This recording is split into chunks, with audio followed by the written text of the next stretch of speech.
This week, US Secretary Pete Hegseth sat across the table from the CEO of an AI company and gave him an ultimatum. Give us unrestricted access to your AI, drop the safety limits, let the military use it however it wants, or we cancel your $200 million contract, blacklist you from the defense industry, and invoke a Cold War era law to force you. The company is Anthropic, the AI is Claude.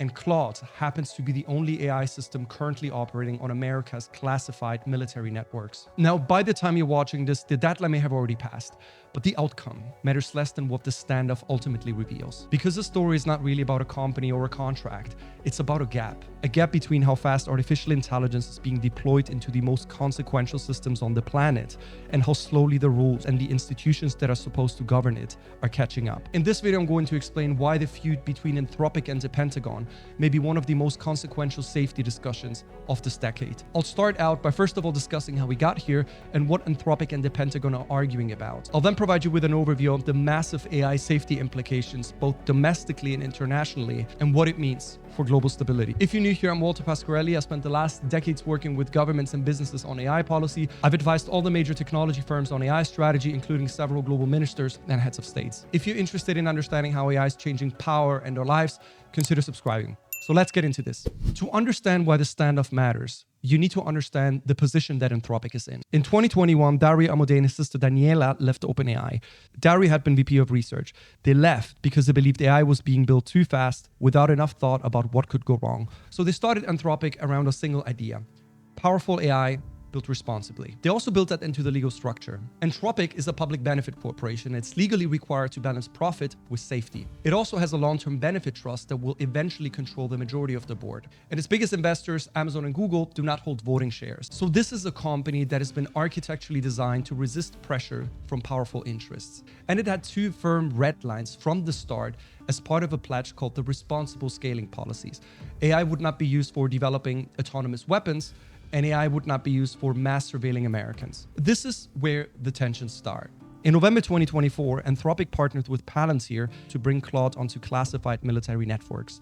Impact level 6, that's secret level data. Palantir was co-founded by Peter Thiel, who's a massive Trump supporter and a long-standing mentor to JD Vance. This created a direct pipeline from the AI frontier into the deepest layers of American national security. And according to the Wall Street Journal, Anthropic's Claude was used during the US intervention in Venezuela to capture Nicolas Maduro, though the exact extent and the scope of its applications remain unclear. But because of its commitment to AI safety, the relationship between Anthropic and the Pentagon was far from easy. The company wants assurances that the AI will not be used for mass surveillance of American citizens and that it will not make final targeting decisions in military operations without a human in the loop. Sources close to this discussion say that Anthropic's position is that Claude is still prone to hallucinations and not reliable enough in critical situations, which could cause errors like unintended escalation or mission failures without the human oversight. And there is some evidence for that. Professor Kenneth Payne at King's College London took 3 leading AI models and ran them through simulated nuclear crisis scenarios.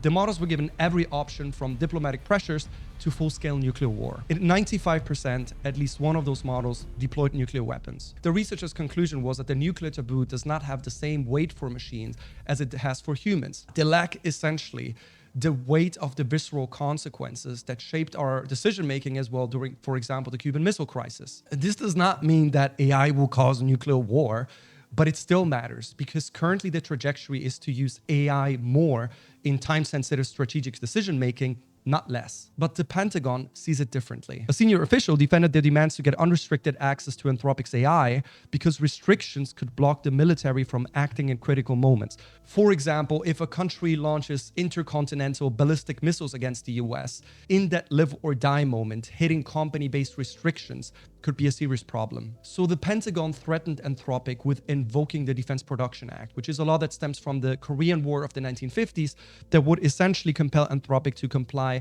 on national security grounds. Or if they would fail to reach an agreement, they would classify Anthropic as a supply chain risk, which would mean that they would not have any access to government contracts anymore. I'll get into why this matters in just a moment, but in the meantime, Anthropic responded to that with a move that caught many by surprise. The same day that Hegseth made its ultimatum, Anthropic rewrote the document that has been the foundation of its identity since 2023, the responsible scaling policy, which I just discussed earlier. The old version was absolute. It said, we will not train an AI model unless we can prove in advance that our safety measures are adequate.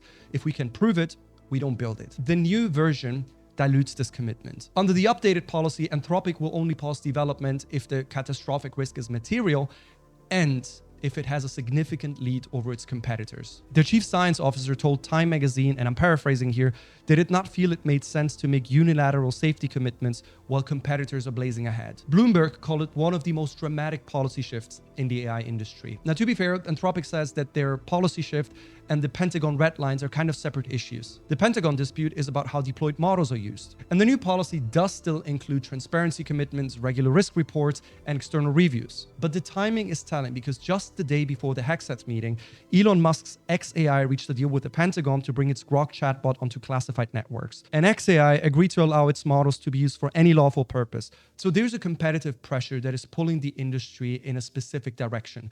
But here is where it gets complicated, because the competitive pressures are not just between US AI firms, but it's with another superpower. And that brings us to the crux of the story. You'll never achieve a full understanding of AI safety concerns without understanding this. Among the US administration, there is a narrative that frames this current moment as a race. The AI race, which I'm sure you've heard about, in which the country that first develops the most powerful AI will dominate economically and militarily. And the biggest competitor in this area is China.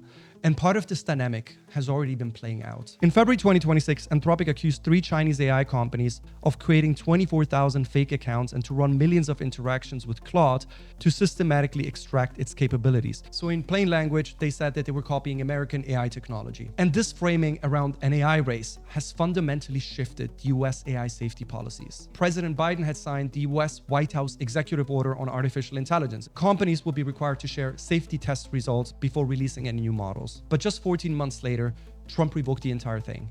His first day in office, within hours. In its place, the US administration declared that AI policy would now focus on dominance. US President Trump appointed venture capitalist David Sachs as AI czar, who publicly accused Anthropic of running a regulatory capture strategy based on fear-mongering, for which they later on published a separate executive order on tackling woke AI, which would essentially instruct AI firms to remove any references to climate change, DEI, or misinformation from their risk frameworks. The Congress has introduced over 150 AI bills, but not one has become comprehensive law. So the picture is this.